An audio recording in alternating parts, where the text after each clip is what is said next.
Andrew, do you do this? Do you do the testing the same month or the same time period each year, so that you know that you're at least comparing that?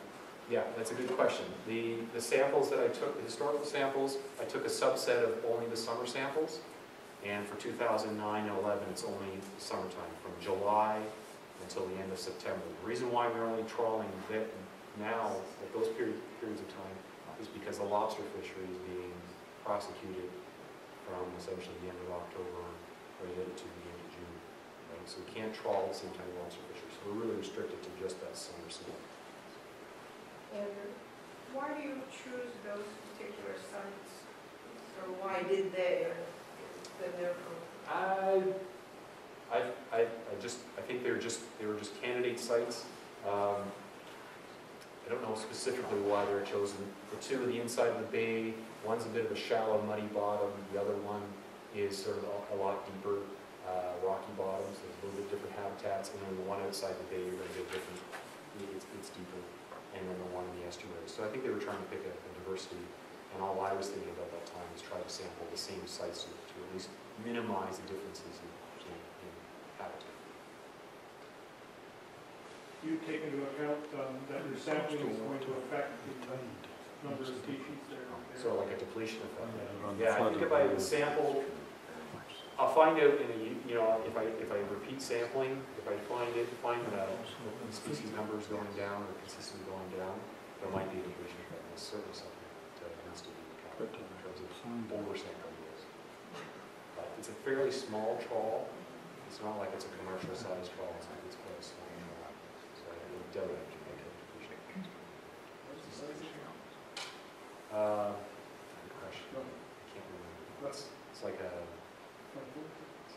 30-foot shrimp trawl. Alex? Yeah. Did your trawls that caught in sort of fill up so that you couldn't capture anything else?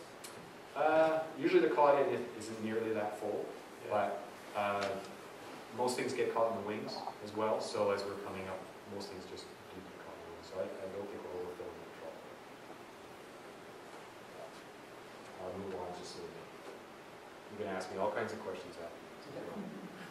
Anyway, so, but the point is that there's going to be a lot of hard work, persistence, but there's some advantages to all that hard work. It allows us to get close and personal and hands-on with some of the rare and more interesting species.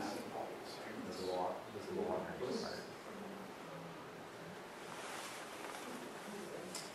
It also. Do you have any idea what depth that you got that Paul's Arcus? Too deep to dive. Yeah. Yeah. Yeah. We also get out people get close and personal to some of the more commercially important species.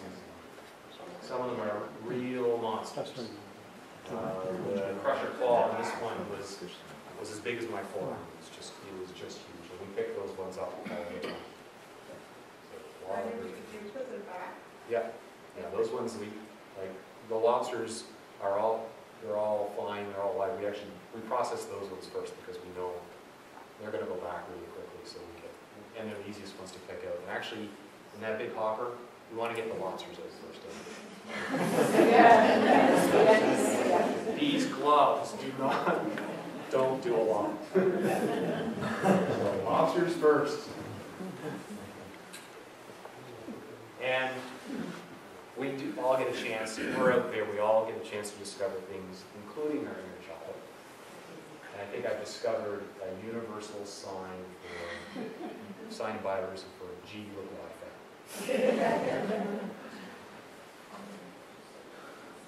It's amazing how it's so much.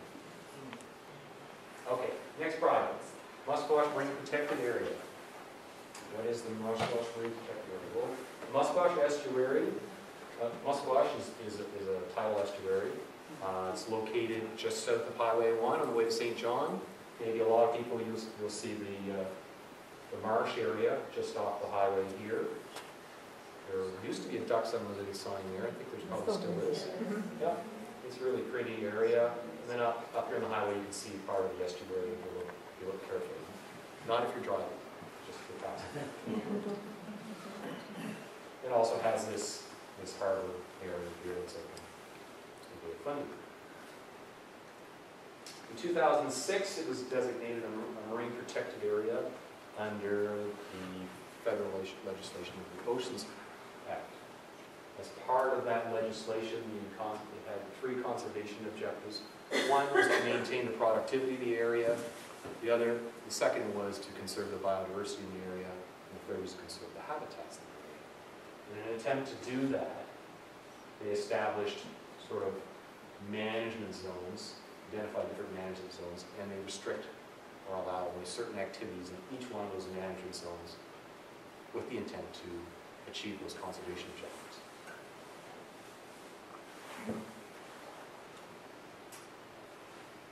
It's valued because it's one of the few tidal estuaries in the Bay of Fundy that is undeveloped. It's a large open harbor, and there's just really no development on it at all. It's also valued because it hosts a diversity of habitats in a very small area, from tidal marshlands,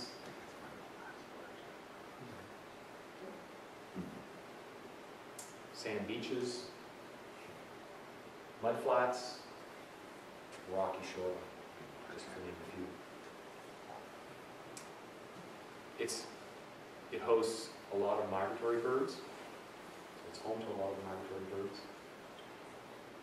as well as a number of juvenile fish species.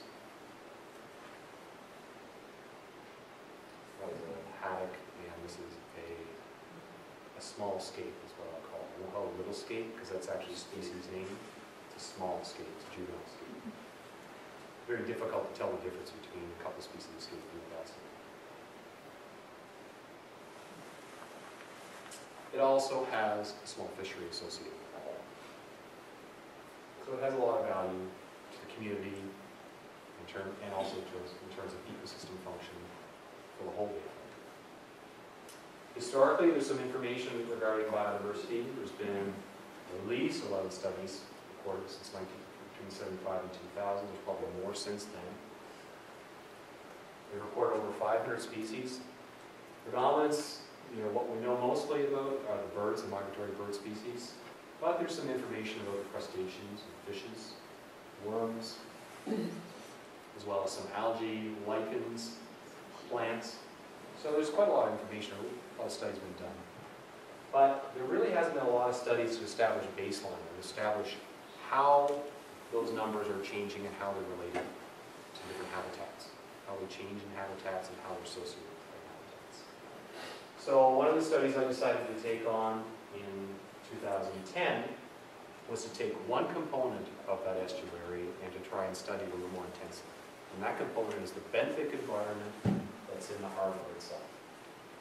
The objectives were to try and evenly sample the harbor, but also try to make sure that we sampled this channel that's here, the Block Current.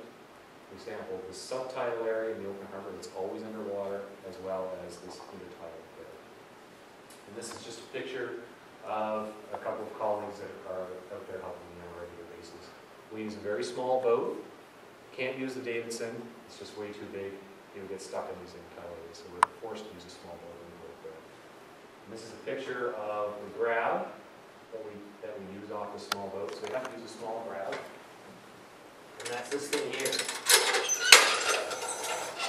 And I'm just going to show you how it works. So essentially, I'm load it up. I usually don't let me do this because I usually catch my fingers. It goes up like this. Hang it over the side of the boat. It's open. And I drop it. It goes all the way down to the bottom. Lands on the bottom. And then when we pull it up, it closes. And bring it up. And it's got a sample of sediment. We take that sample of sediment, put it through a sieve. This doesn't hold up. It's about a 500 micron mesh, it's half a millimeter. We sieve all that mud that's captured through here, with the idea that we're going to catch anything important that we want to look at on this side, and all the mud is going to go to this side.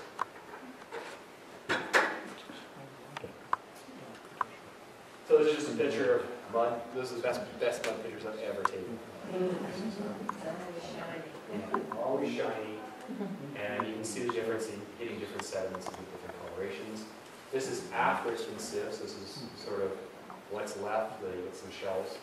More importantly, it's the animals that are in there. All the animals. And I know, and I'm not sure you'll see all this, but we've got nematodes here. There's a big polychaete here. There's a juvenile bivalve there. There's blue mussels. There's worms. We've got annelid here. Trust me, there's a lot there. In fact, in our winter sample alone, we found over 100 species. Okay. So that's just grabbing little tiny bits of mud.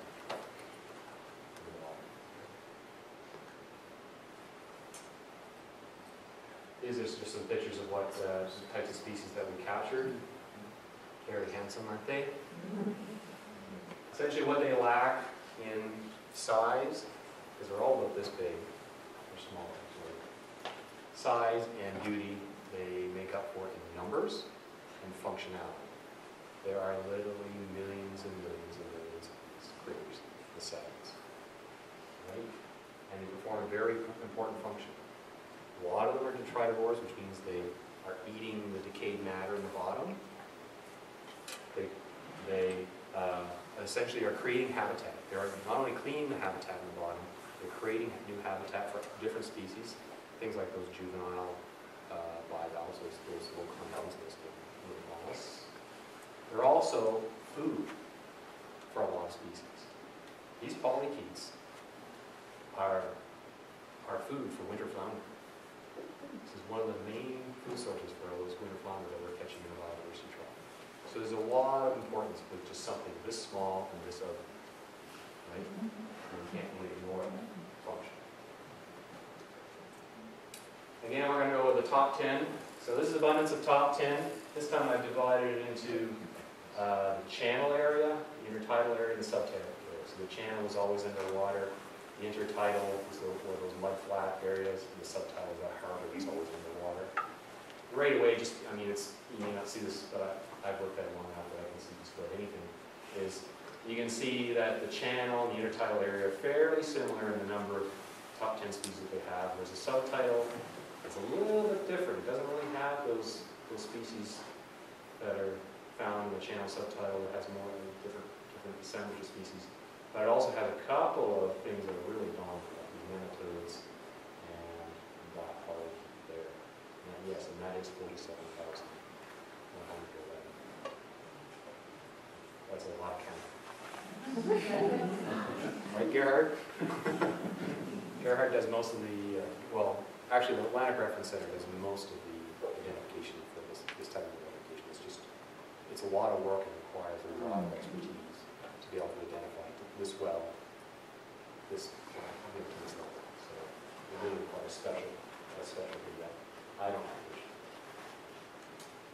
This is just a table just showing the same thing in comparison.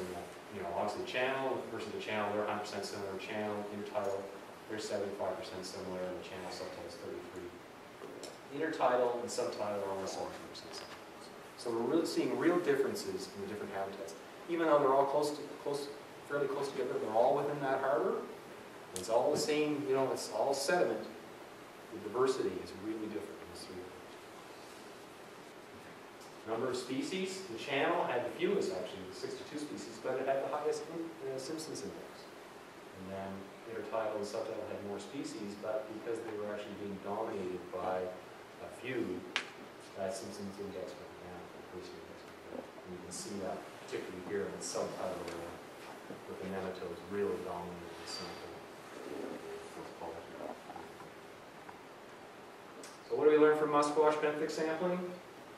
Well, we've been able to establish a baseline of information for species that are not really well understood, and yet have a very important function in the ecosystem. And we've also been able to see a difference in the diversity among habitats. They're geographically listed.